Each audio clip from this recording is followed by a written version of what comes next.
Hi, welcome to Kwafande Media, and I would like to take this opportunity to welcome you to Uganda, the land of fun, happiness, and potholes.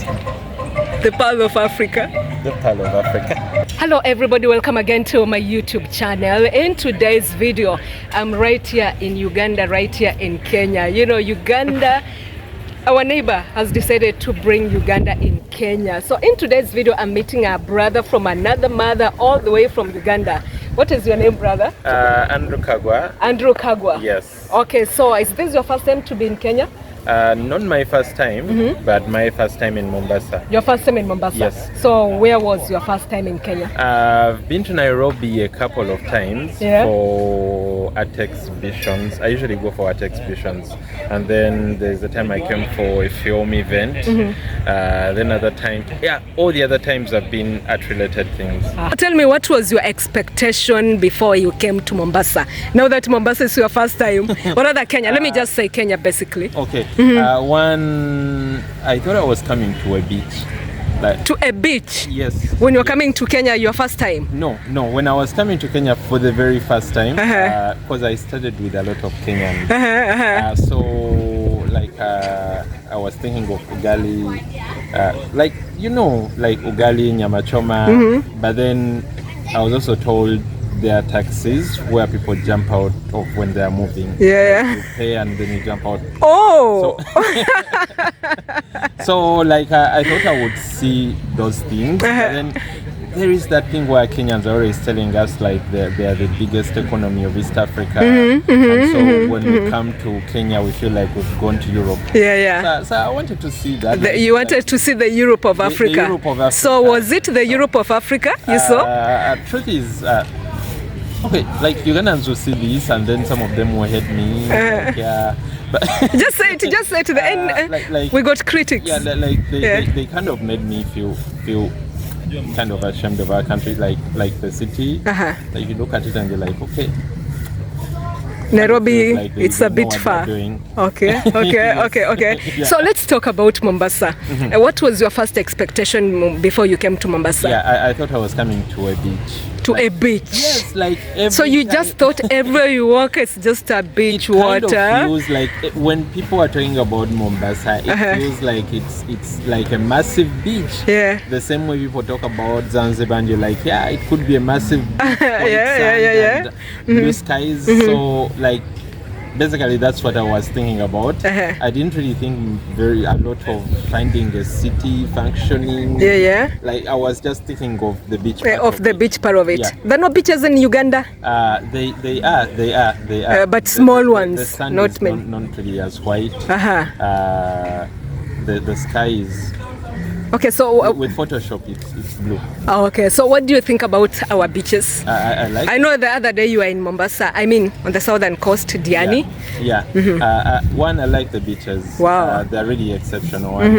It's one of the things that the ambassador of Uganda to the coast has been talking about. That the beaches, yes, in Uganda we have beaches.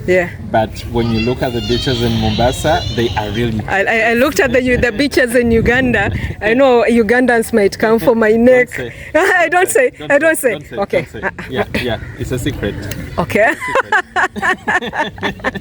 Okay, so what was your experience at the beach? One, like I said, the sand is really white and that part of running in it, and it kind of feels like a movie, and you pretend things is happening. It was nice. Then they are busy all the time. Hey. How about the people of Mombasa? I think it's a holiday here. It's a holiday 24. It's a party after party in Mombasa. Is it party after party? Yeah, party after party. Laid back. It's a laid back. Laid back. It's the word. I felt like people.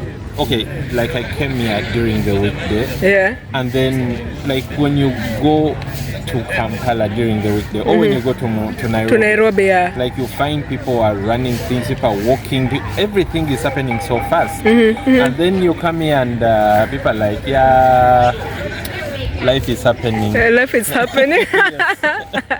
So it's slow. Life is slow here in Mombasa. Very slow in Mombasa. People are very laid back. It's like nothing is chasing them.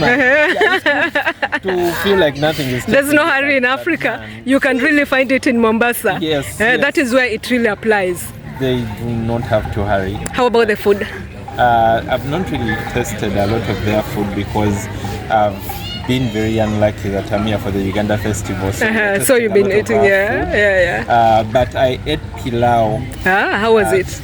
It was amazing pilau. Wow. Which reminds me, people are eating us pilau in Kampala. You guys are lying to us. You guys are lying to us. Like, I felt things I've never felt when I eat pilau back home. It tastes different. We need to arrest someone for fraud. In Uganda. Back home. Yeah. Okay. How about our tea? Have you tasted the Kenyan tea? I've tasted the tea. Wow. Wait, tell me about the tea.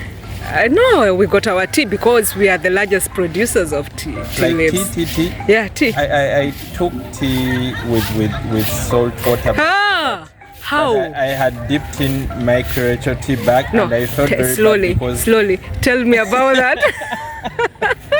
So this is what happened. So I check into a hotel. Yeah. They tell us everything. Like, they tell you like, bread and breakfast, what? But they did not really specify the part that do not use the tap water to make tea. So you use the tap water to make tea. I went in and I was like, I'm Ugandan, and as Uganda, we are colonized by the English. So because of that, every time is tea time. So I got in and I decided to make myself tea. From the tap? Mombasa?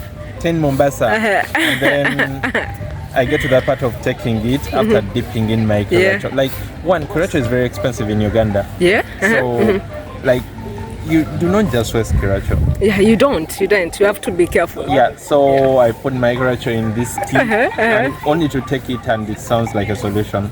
Like really. You're like... And then I had to pour that. I know.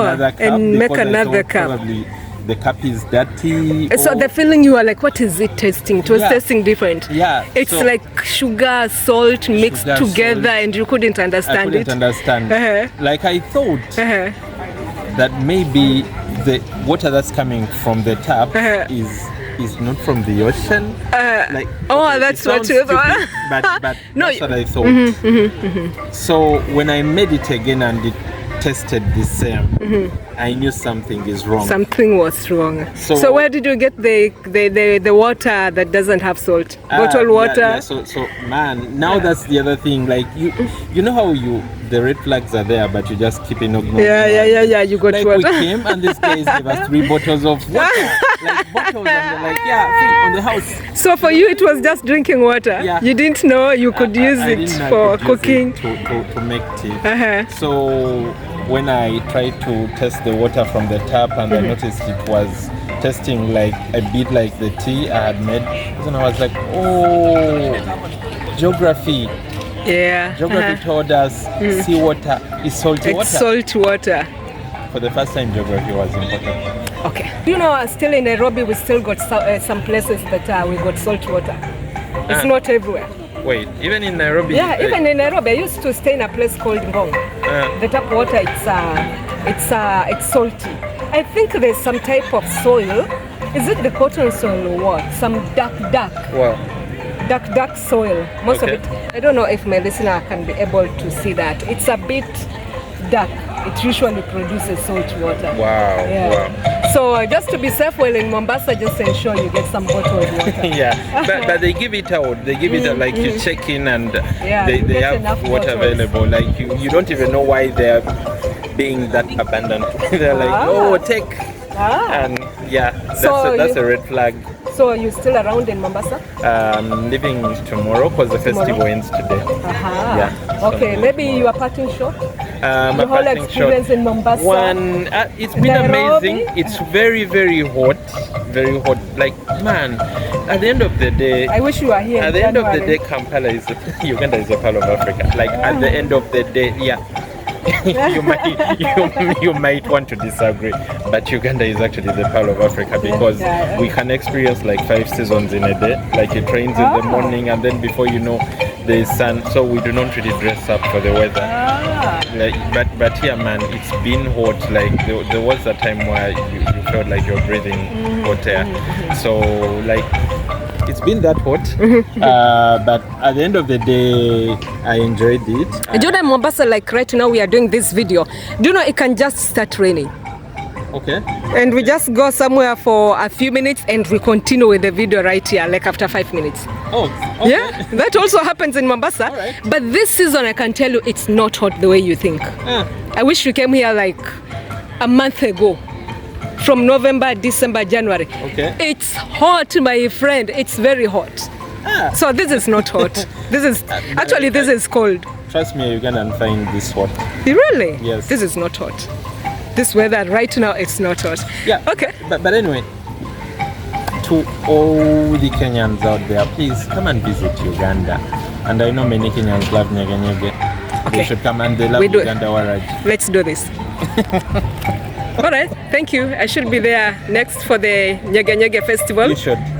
It's a good one. You should. I should. You should. What do I expect at the Nyege Nyege festival? What should I expect? As Pamela. As Pamela. Yeah. One. Please do not move with a lot of things. You need to be light. Easy. For the music and the drinks on your head. Okay. Yeah. So I should carry some enough money. Yes. Okay. Carry enough money. Okay. And we are friendly people. We can give you where to sleep even when you get lost. Oh. All right. Thank you.